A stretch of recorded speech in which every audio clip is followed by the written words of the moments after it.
nakaraang taon nakaraang taon lamang ng mga laman ng mga balita ang pag-amin ni comedy queen Ai de las Alas na hiwalay na sila ng kanyang non-showbiz husband na si Gerald Sibayan. At makalipas ang ilang buwan, may cryptic post ang komedyante tungkol sa cheater at kabit. Ang maanghang na pahayag ng aktres sa kanyang social media tutukan sa Showbiz Report na ito. Tungkol sa isang cheater at sa isang mistress. Yan ang laman ng latest IG post ni comedy queen Ai de las Alas na nagpaintriga sa netizens. Say dito ng komedyante, ang balita nga naman kahit ako'y nananahimik. Kalaki pang isang larawan na may nakasulat na no woman could love a cheater and not pay the price of it. Nakasaad sa caption ng post na take note, si mistress ay Filipina.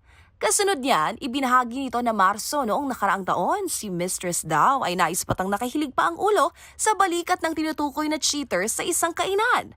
At sa sumunod na buwan, sa isa naman daw branch ng fast food chain na malapit pa sa kanilang tahanan, nakitang magka-holding hands ang sinasabing cheater at mistress.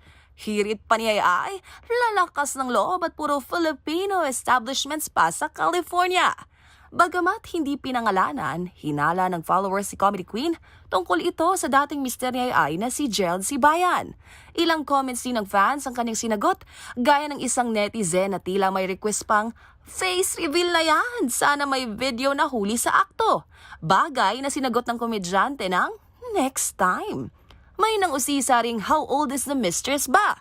Sagot naman ni Ai, mukhang kaedad niya ayon sa mga marites. Habang may nagsabi pang tagal ka na palang niloloko. Bagay na pabirong sinagot ng komedyana na kaya nga, shock ako.